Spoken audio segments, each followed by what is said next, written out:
Hello everyone, welcome to my channel गुल study point. This is गुल नशीद पाल। और आज की इस वीडियो में मैं लेकर के आई हूँ आपके लिए टीजीटी इंग्लिश का 2013 का पेपर, जिसका एग्ज़ाम हुआ था 25 जनवरी सन 2015 को।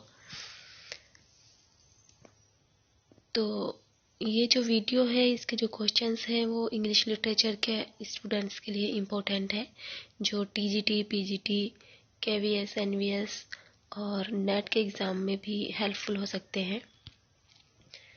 इसलिए इस वीडियो को पूरा देखें। वीडियो पसंद आए तो वीडियो को लाइक और शेयर करें और चैनल को सब्सक्राइब करें। तो चलिए शुरू करते हैं। फर्स्ट क्वेश्चन है, transform the following sentence into exclamatory sentence. ये जो सेंटेंस है, इसको एक्सक्लेमेटरी सेंटेंस में हमको ट्रांसलेट करना है। He leads a most happy life, इसका एक्सक्लेमेटरी बनाना है। What an unhappy life he leads. What an unhappy life he leads. Unhappy life he leads. इसका ऑप्शन नंबर फर्स्ट ही सही है। What an unhappy life he leads. Next question है, choose the correct alternative. You have known him since his childhood. तुम उसको उसके childhood से जानते हो, तो इसका होगा have known. Option number first ही सही है। You have known him since his childhood perfect का है।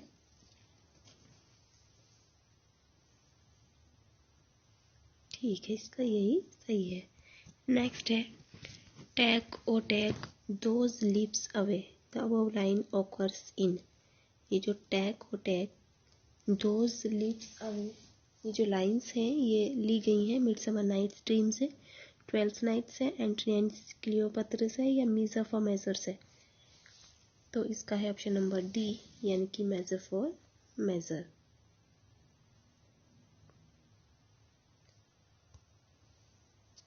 नेक्स्ट क्वेश्चन है, change the following sentence into complex sentence.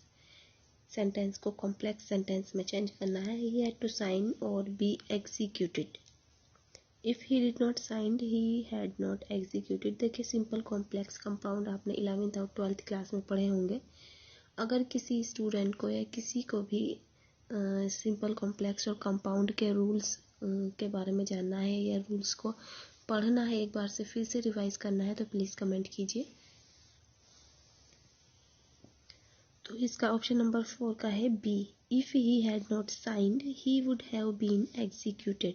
Option number B इसका सही है। तो चलिए शुरू आगे करते हैं। नेक्स्ट है, change the sentence into passive voice. Sentence को पैसिव वॉइस में चेंज करना है। Do you not understand my meaning, तो है ये प्रेजेंट इंडेफिनिट का इंट्रोगेटिव है। ठीक, तो जब अगर सेंटेंस में हेल्पिंग वर्ब से शुरू होता है सेंटेंस, यानी कि इंट्रोगेटिव है, हेल्पिंग वर्ब से शुरू होने वाला, तब हम क्या करेंगे, हम भी हेल्पिंग वर्ब का यूज़ करेंगे टेंस के अकॉर्डिंग। प्रेजेंट इंडेफिनिट में हम पैसिव वॉइस बनाते समय कौन सी हेल्पिंग वर्ब का यूज़ करते हैं, is, am, are, according to subject.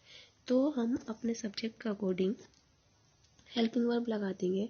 हमारे जो सब्जेक्ट है वो क्या है, do you not understand my meaning, तो माई मीनिंग जो है इसका ऑब्जेक्ट है, तो ये हमारा पैसिव का सब्जेक्ट बनेगा। तो माई मीनिंग के अकॉर्डिंग हमें इज, एम, आर में से एक लिखना है। माई मीनिंग सिंगुलर है तो क्या लगाएंगे, इज, फिर लिखेंगे माई मीनिंग। इसके बाद में लिखेंगे हम नॉट। देखिए नॉट है तो नॉट भी लिखेंगे। माई मीनिंग के बाद इसमें नॉट लिखा जाएगा, यहाँ पर नॉट। अंडर स्टैंड की थर्ड फॉर्म का यूज़ करेंगे, अंडर स्टूड, और आखिर में लगाएंगे हम क्वेश्चन मार्क। ठीक है, इसमें जो ऑप्शन दे रखे हैं इसमें भी मिस्टेक है, आपको सही करना है। Is my meaning not understood, और फिर बाद में लगाएंगे क्वेश्चन मार्क। ठीक है, जैसा कि ऐसा होता है कि हमारा जो आंसर है वो कोई सा भी मैच नहीं कर रहा। देखिए, is my meaning not understood, ये इसकी पैसिव फॉर्म होगी, लेकिन इसमें से कोई सा भी ऐसा सेंटेंस नहीं है, सब अलग अलग है। ठीक, तो हम क्या करेंगे, जो सबसे ज़्यादा जो सूटेबल लग रहा है आपको, सबसे ज़्यादा करेक्ट लग रहा है, उसी को लिखेंगे। तो इज माई मीनिंग अंडरस्टूड। ठीक, तो चलिए नेक्स्ट क्वेश्चन को देखते हैं। Find out the mistake in the sentence given below.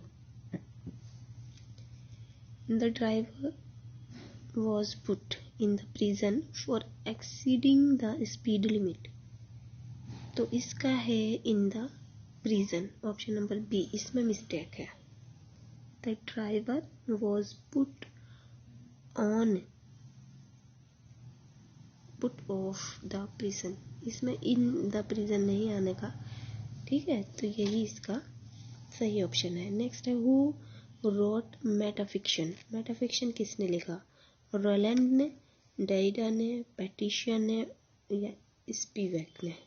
देखिए मेरे अकॉर्डिंग डेरिडा ने जो मेटाफिक्शन लिखा था। अगर आपको लग रहा है कि मेरा बताया गया आंसर गलत है तो प्लीज़ कमेंट कीजिए और बताएं अपना सही आंसर।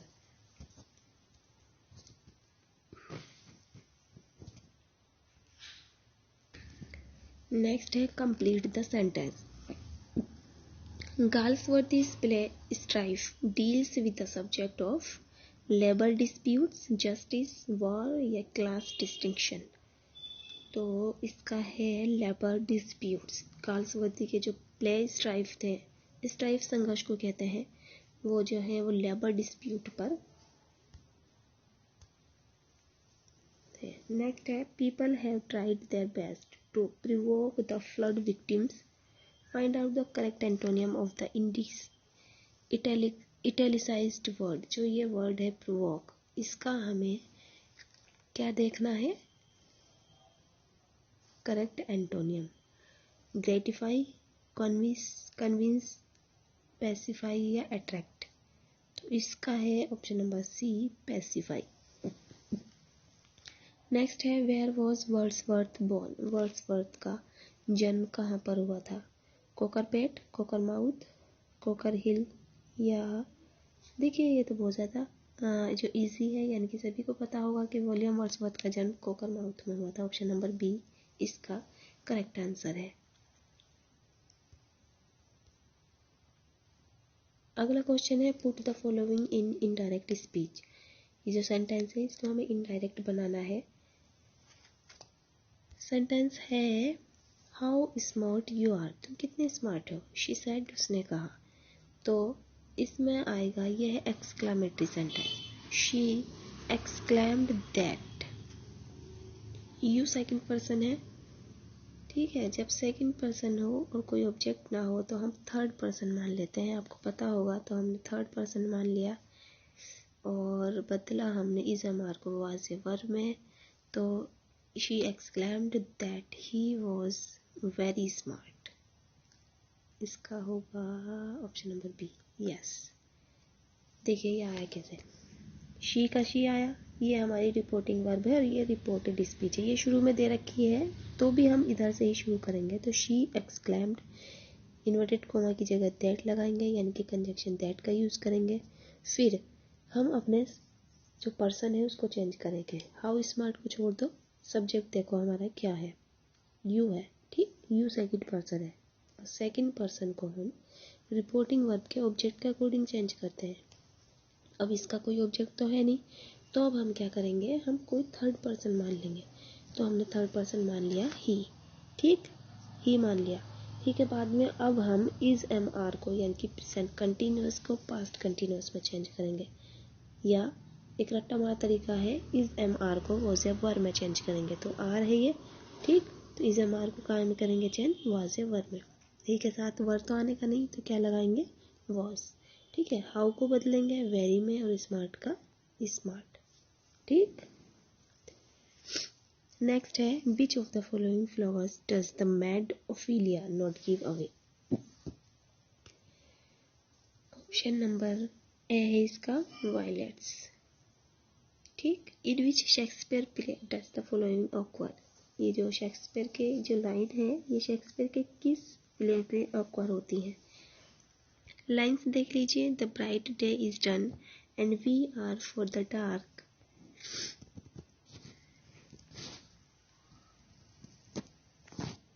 तो ये लाइंस जो है ये होती है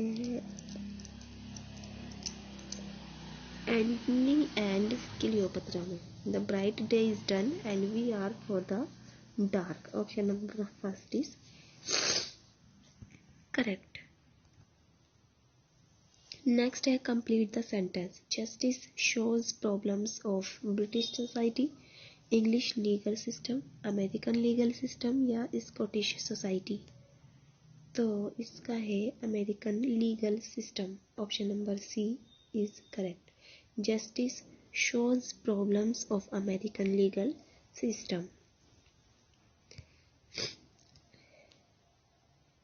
नेक्स्ट क्वेश्चन है who has written Joscelyn among the following writers. इन राइटर्स में से किसने जोसेलिन को लिखा है.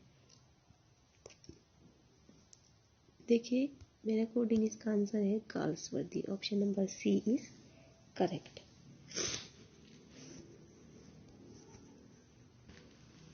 नेक्स्ट क्वेश्चन है what could be the tragic flaw in Hamlet. Hamlet में ट्रेजिक फ्लॉ क्या है. Noble, Oedipus complex, vaulting ambition या नन ऑफ दीज. तो इसका है option number D none of these. इनमें से कोई सा भी जो है हैमलेट का ट्रेजिक फ्लॉ नहीं है. Fill in the gap. I will sit at my desk to do my lesson. In my desk.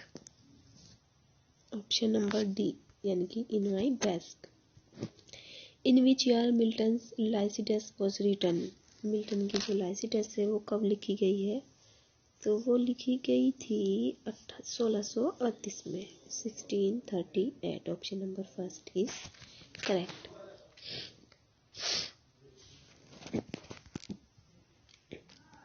Next question है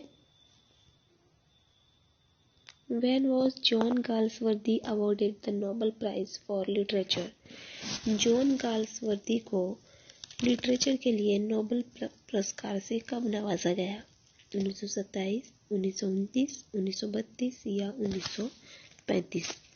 तो इसका है ऑप्शन नंबर सी यानी कि 1932. जॉन गाल्सवर्दी को नोबेल प्राइज कब मिला था लिटरेचर के लिए. 1932 में. अगला है what is the full name of mister WH in Shakespeare sonnet. तो William Henry Hallam. WH Hallam है ना. William Herbert Hartley Henry. तो इसका जो है ये है बी. ट्वेंटी का भी होना चाहिए.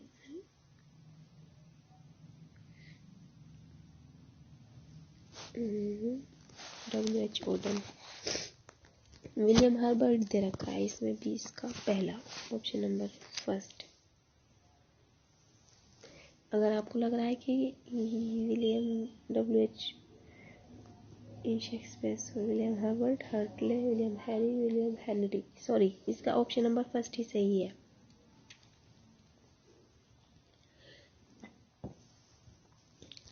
नेक्स्ट क्वेश्चन है व्हाट इज असाइड. असाइड क्या है. Addressed in words that the other actors are not supposed to hear. इसका है option number first. Addressed in words that the other actors are not supposed to hear. अगला है find out which part of the sentence has an error. If I am you, if I would have seen to it that I won the prize. No error. तो इसका है if I am you. इसका कोई मतलब नहीं है if I am you.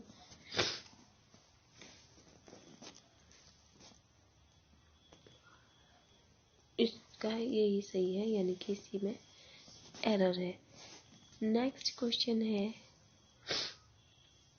complete the sentence. Ottawa rima is the stanza in iambic pentameter. 4 line. ये जो ओटावा राइमा है वो किसने लाइन का स्टेंजा होता है iambic pentameter में. तो इसका है सी यानी कि 8 lined Ottawa Raima. 8 lined Ottawa Raima is an 8 line stanza in iambic pentameter. Next question है fill in the gap with an appropriate auxiliary. He was so tired that he scarcely मुश्किल से stand खड़ा हुआ तो he could he should do he had तो इसका होगा could scarcely stand. He was so tired वो इतना थका हुआ था that कि he could scarcely stand कि वो मुश्किल से खड़ा हो सका। ऑप्शन नंबर फर्स्ट इसका सही है, यहाँ पर आएगा could. नेक्स्ट क्वेश्चन है rearrange the sentence with the correct order labeled as PQRs. Choose the proper sequence.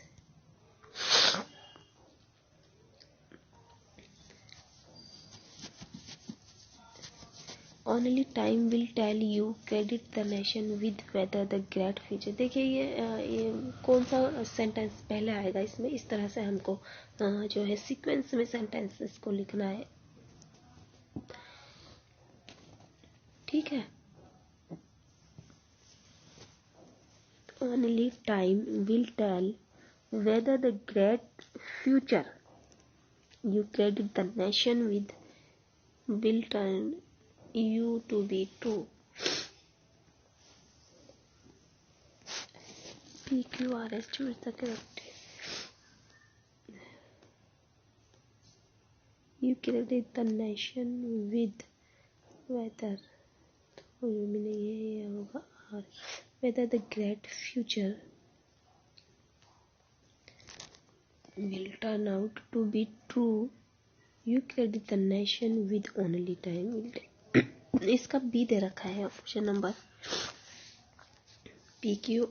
PRQS यानी कि only time will tell whether the great future you credit the nation with will turn out to be. देखिए PR only time will tell whether the great future you credit the nation with will turn out to be true.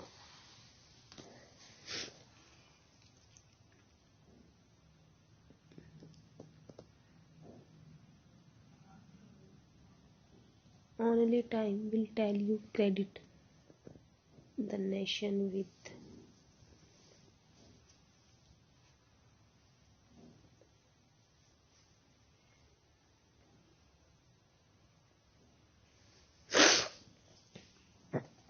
देखिए आपको इसका correct answer क्या लग रहा है, मुझे इसमें डाउट हो रहा है। अगर आपके अकॉर्डिंग इसका आंसर कोई दूसरा है तो प्लीज़ कमेंट कीजिए और एक्सप्लेन भी कीजिए कि आंसर कैसा है। अगला क्वेश्चन है who is the writer of Recluse. Recluse का राइटर कौन है? शेक्सपियर, मिल्टन, गाल्सवर्दी या वर्ड्सवर्थ। ऑप्शन नंबर 26 का है डी यानी कि विलियम वर्ड्सवर्थ। रिक्लूज का राइटर है विलियम वर्ड्सवर्थ।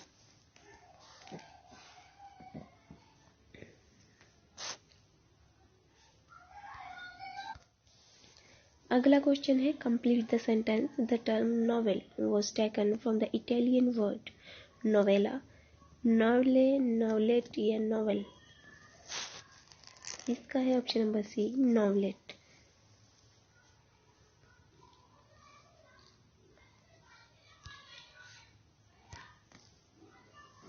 अगला है is the writer of descriptive sketch. Descriptive sketch के राइटर कौन है? जॉन मिल्टन, गाल्सवर्दी, शेक्सपियर या वर्ड्सवर्थ। तो है इसके William Wordsworth. Option number D is correct. Fill in the gap. King's Lear had 2 daughters। King's Lear की 2 बेटियां थी, 3 थी, 4 थी या 5 थी। तो किंग्स लियर की 3 बेटियां थी। There is option number B is correct. Complete the sentence. The error of judgement in tragedy is known as hamartia, tragedy of blood, catastrophe या कैथारसिस। तो इसका है ऑप्शन नंबर ए यानी कि हामार्शिया।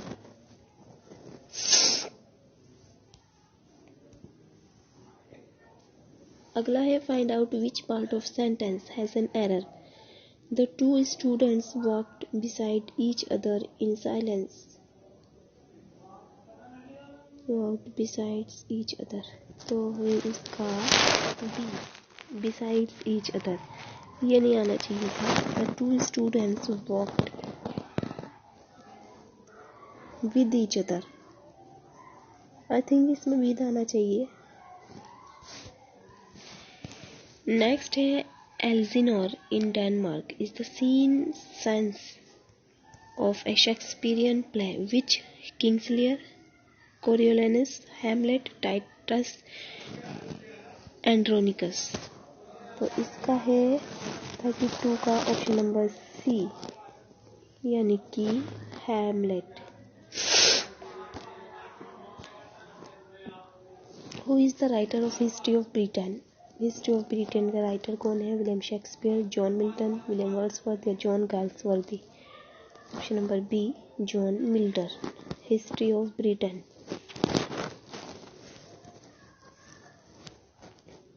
The next है complete the sentence. The Globe Theatre was burned down in.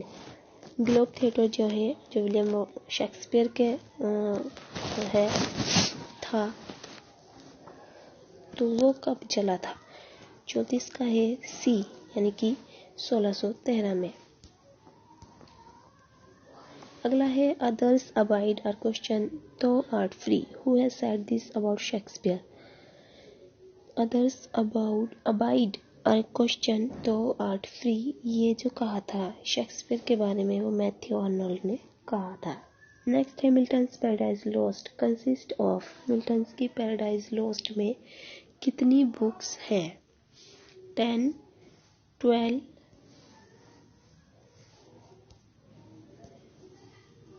Paradise lost में 12, 10, 6 या 8?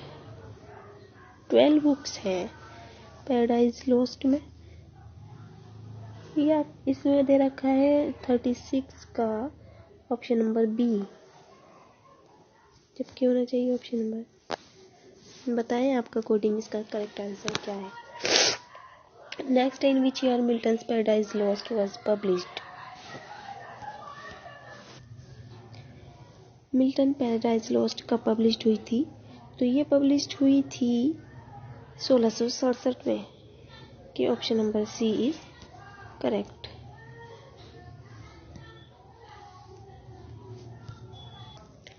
अगला क्वेश्चन है complete the sentence. Simplicity, sweet music and melody are remarkable features of epic, ballad, ode या satire. तो 38 का है C यानी कि ode. Simplicity, sweet music and melody and remarkable features जो हैं ये क्वालिटीज हैं ओड की। Who wrote lilies that fester smell far worse than weeds. तो इसका है शेक्सपियर।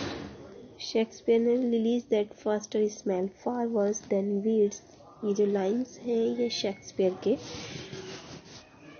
राइटिंग से ली गई है। नेक्स्ट है find out the mistake in the sentence given below. She has told me that she saw my uncle at the fair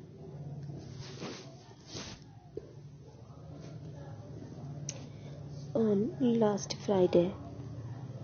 तो है इसका एंड इन द फेयर होना चाहिए, एट द फेयर दे रखा है। तो फाइंड आउट द मिस्टेक है she has told me that she saw my uncle in the fair on last Friday. In आना चाहिए मेरा कोडिंग इसमें, लेकिन यहाँ पर दे रखा है एट, तो यही इसमें मिस्टेक है। नेक्स्ट है what is the synonym of wisdom. Wisdom का सिनोनिम क्या है? विजडम मीन्स होती है बुद्धिमत्ता, स्वेल, सैगसिटी, फुलिशनेस या सरेंडर। तो ऑप्शन नंबर है इसका सैगेसिटी यानी कि बी। अगला है come thou mortal wretch with the sharp teeth knot intrinsicate in which book do the above lines occur. जो लाइन्स है ये ली गई हैं किस बुक से? क्लियोपैट्रा, ट्वेल्थ नाइट, हैमलेट या मिडसमर नाइट्स ड्रीम से। तो इसका है ऑप्शन नंबर ए यानी कि क्लियोपैट्रा से। अगला है Wordsworth has expressed his views on transmigration of the soul in his poem the prelude और ट्रिब्यूटी ecclesiastical sketch or on a intimation of immortality from recollection of early childhood। इसका full name है या इससे। तो ये ली गई है लाइन और on the intimation of immortality from recollection of early childhood। इसका यही आंसर सही है डी। अगला क्वेश्चन है in which Shakespearean play does Curan appear. Shakespeare के किस प्ले में Curan appear? Othello, Kings Lear, Hamlet. तो इसका है option number C Kings Lear. Name the figure of speech in the following line the more haste the less speed. Simile, metaphor, irony, epigram. तो इसमें है irony. Option number C is correct. Complete the sentence. Dirgam means a song for wedding, a song of pleasure, a song of grief, a song of unfulfilled desire। तो इसका है a song of grief, दुख का गीत। Option number C is correct.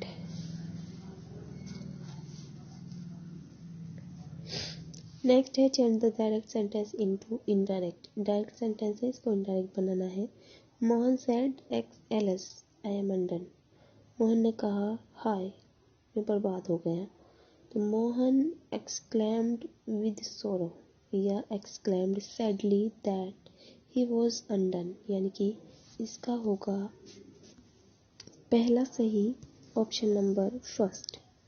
Fill in the blank with the correct option given below. His wish is tantamount a command.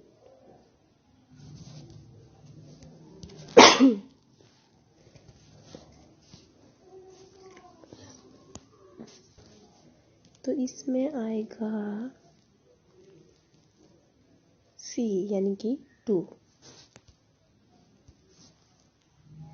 Who has written Cymbeline? Cymbeline लिखा गया है Milton के द्वारा, Wordsworth, Shakespeare या Galsworthy.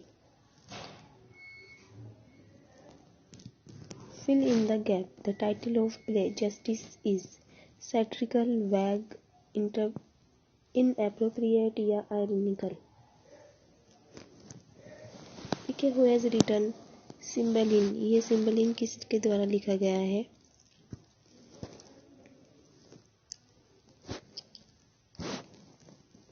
ये दोनों क्वेश्चन जो है इनका आंसर अगर आपको पता है तो प्लीज़ बताएं। अगर आपको मेरी वीडियो पसंद आई हो तो वीडियो को लाइक और शेयर करें और चैनल को सब्सक्राइब करें। इस वीडियो में मैंने सिर्फ 1 से लगाकर 50 तक क्वेश्चंस को कवर किया है। अगली वीडियो में मैं आपको 75 क्वेश्चंस कवर करूँगी और आपका पेपर पूरा करवाऊँगी। आई होप वीडियो आपको पसंद आई होगी। अगर वीडियो में किसी को कोई एरर लग रहा है, किसी क्वेश्चन का आंसर गलत लग रहा है तो प्लीज़ कमेंट कीजिए और बताएं उसका सही आंसर और दें अपना एक्सप्लेनेशन। चलिए मिलते हैं अगली वीडियो में, तब तक के लिए bye bye, take care, have a nice day.